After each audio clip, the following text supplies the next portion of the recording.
Bismillahirrahmanirrahim. Assalamualaikum warahmatullahi wabarakatuh. Alhamdulillah. Alhamdulillahi rabbil alamin.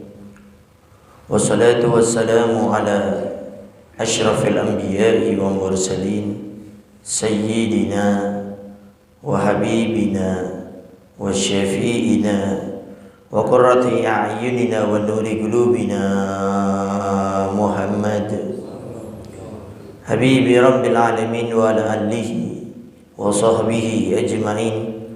Allahumma salli wa sallim ala sayyidina Muhammad tibbil qulub wa dawaiha wa afiyatil abdani wa shifaiha wa nuril absari wa diyaiha wa qutil arwah wa gidaiha wa ala alihi wa sahbihi wa sallim. Allahumma ja'al sarirati khairan min al-niyyati wa ja'al niyyati salihah, amma ba'du. Al-mukarram al-muhtaram yang sama-sama kita muliakan dan kita hormati selalu, para alim, para ulama, para asatidah, penyambung lisan sekaligus penerus perjuangan Nabi kita Muhammad sallallahu alaihi wa ala alihi wasallam, yang kita doakan selalu mudah-mudahan para ustadz, para kiai, para ulama, para habaib kita diberikan panjang umur oleh Allah dalam keadaan sehat wal afiyah. Allah Subhanahu wa taala berikan kemudahan kepada beliau baik itu urusan dunia maupun urusan akhiratnya. Allah Subhanahu wa taala jauhkan beliau-beliau semuanya daripada fitnah yang terjadi di akhir zaman ini insyaallah. Amin. Amin ya rabbal alamin. Dan juga tidak mengurangi rasa hormat kami kepada segenap para sepuh, para tokoh masyarakat, para ustadz, dan juga segenap para orang tua kami, para bapak dan ibu-ibu, para hadirin wal hadirat yang dimuliakan oleh Allah Subhanahu wa taala. Alhamdulillah, pada subuh kali ini Allah Subhanahu wa taala masih memberikan kepada kita kemudahan sehingga kita saat ini bisa melaksanakan salat subuh berjamaah. Mudah-mudahan Allah Subhanahu wa taala selalu memberikan kepada kita kemudahan untuk selalu menjalankan semua kewajiban yang Allah berikan kepada kita, untuk menjalankan semua ketaatan yang Allah perintahkan kepada kita, dan mudah-mudahan Allah pun memberikan kekuatan kepada kita untuk meninggalkan segala sesuatu yang dilarang oleh Allah Subhanahu wa taala. Amin. Amin ya rabbal alamin. Para hadirin wal hadirat yang dimuliakan oleh Allah Subhanahu wa taala, ada satu perkara yang ringan dilakukan tetapi bisa menjadi penyebab kita ini bisa menjadi hamba yang sangat dimuliakan oleh Allah Subhanahu wa taala, yaitu adalah at-tafakkur, yaitu merenung, berpikir dengan tujuan untuk mengoreksi diri kita, memikirkan tentang apa yang sudah kita lakukan semasa hidup di dunia ini. Allah berikan kita usia saat ini sudah ada 30, 40, 56 tahun, bahkan sudah yang mendapatkan bonus sampai usianya mungkin lebih dari 60 tahun. Selama ini apa yang sudah kita lakukan? Bagaimana hubungan kita dengan Allah? Bagaimana hubungan kita dengan manusia? Berpikir dan merenung. Kira-kira saya hidup ini mana yang lebih banyak saya lakukan? Taat kepada Allah kah atau bermaksiat kepada Allah? Memikirkan bagaimana kalau setelah saya hidup ini saya dicabut nyawanya oleh Allah, saya akan masuk kepada alam yang selanjutnya, yaitu alam barzah. Bagaimana kalau saya ditanya oleh malaikat Munkar Nakir, sedangkan amal saya sedikit dan dosa saya banyak? Lalu bagaimana tatkala kita menghadap Allah Subhanahu wa taala kelak di mahsyar, nama kita semuanya satu persatu akan dipanggil oleh Allah. Tatkala itu semua hidup kita di dunia ini akan dipertanggungjawabkan oleh Allah Subhanahu wa taala. Kemudian setelah itu kita akan digiring ke satu tempat yang dinamakan mizan, tempat perhitungan kita punya amal-amal. Bagaimana kalau kita lihat ternyata dosa kita menumpuk lebih besar daripada amal ibadah yang kita lakukan. Kemudian bagaimana setelah itu kita akan digiring menuju ke tempat yang namanya penerimaan amal, penerimaan kitab. Dikatakan orang yang beruntung adalah orang yang mengambil kitabnya dengan tangan kanannya, tapi orang yang celaka adalah orang yang mengambil dengan tangan kirinya ataupun dari balik punggungnya.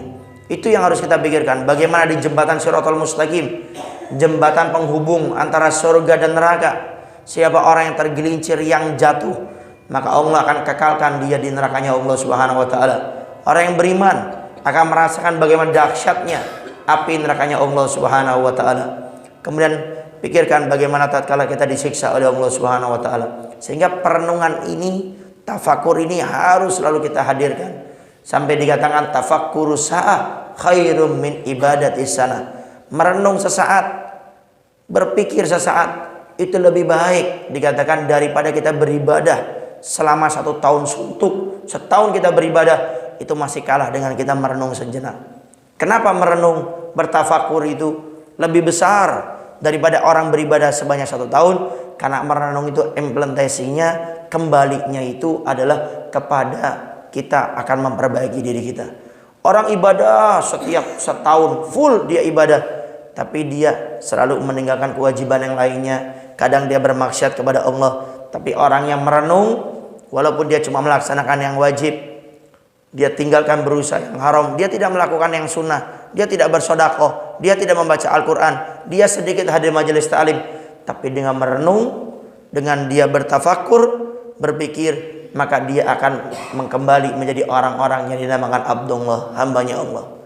Dosa yang selama ini kita lakukan, kemaksiatan yang masih kita jalankan, kewajiban yang masih kita tinggalkan, karena kita ini kurang merenung. Bagaimana setelah hidup ini kita akan dibangkitkan oleh Allah, akan dipertanggungjawabkan dari semua ucapan kita, perbuatan kita, sikap kita. Sehingga para ulama itu membagi bertafakur itu ada 5. Yang pertama, bertafakur, merenung, bermuhasabah tentang apa yang telah Allah ciptakan di bumi ataupun di langit. Kita berpikir bagaimana Allah menciptakan binatang yang ada di dalam bumi. Cacing yang Allah ciptakan tidak ada. Di tanah itu supermarket, toko, warung, tapi bagaimana cacing tetap bisa hidup. Kita pikirkan, kita renungkan. Bagaimana burung yang dia itu tidak ada di langit sana toko ataupun makanan, tapi bagaimana Allah Subhanahu wa taala menjamin kepada mereka rezekinya. Bagaimana Allah kokohkan itu yang namanya gunung tidak bergerak. Kemudian perenungan-perenungan ini yang harus kita hadirkan agar kita makin ingat dan dekat kepada Allah Subhanahu wa taala.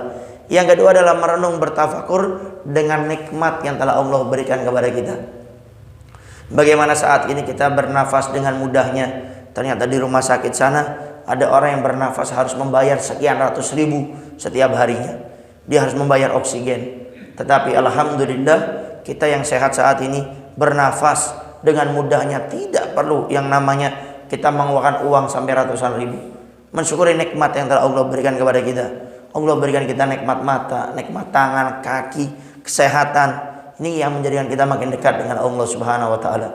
Kemudian yang ketiga adalah merenung, bertafakur dengan janji-janji Allah. Allah firman dalam Al-Quran, siapa orang yang sholat akan diberikan kesenangan dalam hidupnya. Siapa orang yang melakukan bersedekah, Allah akan ganti semuanya dengan kebaikan. Maka kita ingat dengan janji-janji Allah, maka makin dekat kita dengan Allah Subhanahu wa taala. Yang keempat, tidak kalah pentingnya, merenung tentang apa yang telah Allah janjikan dengan ancamannya. Siapa orang yang meninggalkan sholat akan dimasukkan neraka oleh Allah Subhanahu wa taala. Siapa orang yang tidak baik hubungannya dengan manusia, dia berbuat zalim dengan kekuasaannya, dengan hartanya, dia tidak mau perhatian dengan seksamanya, maka Allah akan siksa dia. Merenung dengan apa yang telah Allah janjikan, dengan apa yang dosa yang kita lakukan. Yang terakhir, yang kelima adalah merenung dengan apa yang telah Allah berikan kepada kita. Melihat dosa-dosa kita. Bagaimana saat ini kalau Allah cabut nyawa kita, sedangkan dosa kita masih banyak. Makanya kematian itu memang suatu yang mengerikan. Orang kalau berbicara kematian tidak ada yang senang. Tetapi yang perlu diingat, kematian mau tidak mau, setuju atau tidak, lari ataupun mendekat, kematian itu tidak pernah akan berkurang sedikit pun. Allah sudah firman, idza jaa ajaluhum la yastakhiruna sa'atan wa la yastaqdimun. Kalau kematian datang tidak bisa dimundurkan, tidak bisa dimajukan. Tetapi yang mengerikan itu sebetulnya bukan kematiannya, tetapi tatkala kematian datang, dosa kita masih banyak. Sering kita berbuat zalim kepada orang lain, baik dengan lidah kita yang langsung ini atau lidah jempol kita di media sosial. Kita suka menggunjing orang lain, berdusta kepada orang lain. Hati kita kotor, selalu menganggap diri kita lebih baik daripada orang lain. karena kita punya ilmu agama, karena kita pernah mondok di pesantren, karena kita seorang ustadz, karena bacaan kita paling baik, karena kita seorang yang kaya, yang dermawan, karena kita memiliki kekuasaan. Padahal semua itu adalah titipan dari Allah yang kelak akan dipertanggungjawabkan oleh kita semuanya di hadapan Allah Subhanahu wa taala. Nah, perenungan-perenungan inilah yang harus kita hadirkan selalu. Oleh karenanya tidak heran ternyata kita merenung sesaat sebentar saja lebih afdol dikatakan tadi daripada beribadah setahun. Karena ibadah yang kita lakukan tidak ada perenungan, ibadah berbentuk fisik saja. Kita sholat, kita zakat, kita puasa, kita haji, kita umroh, bersodakoh, hadir majelis ta'lim, tapi tidak menghadirkan dengan perenungan, maka itu cuma ibadah yang kita lakukan, kebaikan sesaat saja, tidak ada perubahan. Sedangkan dengan kita bertafakur merenung, itulah yang dikatakan oleh para ulama yang akan menimbulkan kita makin dekat dengan Allah, karena kita makin ingat dengan dosa-dosa kita dan ingat dengan segala kekurangan kita. Para hadirin wa hadirat yang dimuliakan oleh Allah Subhanahu wa taala, mungkin itu saja yang bisa Al-Bagir sampaikan. Intinya, ayo pada saat ini seringlah kita bermuhasabah diri. Sejenak kita menjauh dari manusia, sejenak kita bangun di sepertiga malam, bertafakurlah kepada Allah, merenungi selama ini Allah berikan kita umur banyak mana antara ibadah kita dengan dosa kita. Mana yang banyak kita lakukan melaksanakan kewajiban atau meninggalkan kewajiban. Mana yang banyak kita lakukan meninggalkan dosa atau melakukan dosa. Dengan kita merenung, kita akan makin sering bertobat kepada Allah, makin dekat kita dengan Allah Subhanahu wa taala. Itu saja yang bisa Al-Bagir sampaikan. Mudah-mudahan Allah Subhanahu wa taala selalu mengampuni dosa-dosa kita. Allah Subhanahu wa taala selalu mengangkat derajat kita, dan kita diberikan kemudahan oleh Allah Subhanahu wa taala untuk taat kepadanya dan meninggalkan segala sesuatu yang dilarang oleh Allah Subhanahu wa taala.